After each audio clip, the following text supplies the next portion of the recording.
Hi nurses, Casey again. So today I wanted to mention a few tips about open heart surgery or CABG. And first thing, remember to check and make sure they don't have a UTI or elevated white blood cells before the surgery because they could become septic post-op. So once the patient is post-op, the biggest concern is how long were they on the bypass. The bypass machine beats up the platelets and recirculates all of the blood back into the body, putting the patient at risk for stroke, for heart attack, for blood clots, those kinds of things. So when the patient comes out, you want to focus on, of course, vital signs, but you want to look at their neurostatus. And within about 4 hours, they should wake up, they should be extubated and doing well. So you want to make sure that there's no signs of stroke. You also want to get a 12-lead EKG right away and make sure that they don't have any signs of a heart attack during surgery. And you also want to think about all the lines that the patient has in.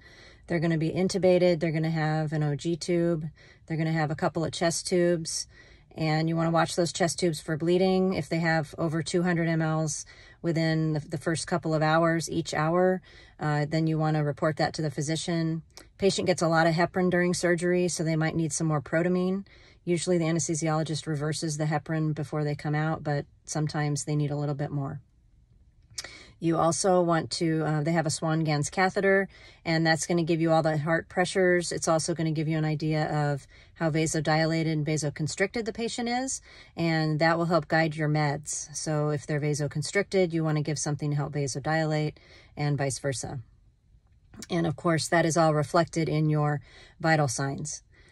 You also want to have some parameters for where do you want your systolic blood pressure, because it can't be too high or it can blow the graphs that the doctor has just made. And you don't want it too low because you need to perfuse all of the vital organs. You want to watch urine output really closely because you want to make sure that those kidneys don't go into shock and that they're working properly. Patient's going to need some fluids. You lose about 500 mLs of fluid just having a chest cavity open every hour, and so the patient's probably going to be a little bit dry. You can also look at your wedge, and that will help you determine if the patient is wet, and that will help guide your fluid boluses and your fluid resuscitation. Patient will also have JP drains on the legs, one or both, if that's where they received the grafts, saphenous vein grafts usually. And so you want to watch those JP drains for a lot of bleeding. Patient will have Cobans on their legs, which are just like really tight ACE wraps. And so you want to cut those down just enough so that you can check the distal pulses. You want to make sure that you have good circulation in those legs. So what's going to happen is within 4 hours, like I say, they should be awake, they should be extubated, and then the next morning they should be out of bed and up for breakfast, provided everything is going well. So you might need to give them a little bit of morphine or something for pain so that they'll get up. Patient's not going to want to get up because everything's going to hurt and be sore.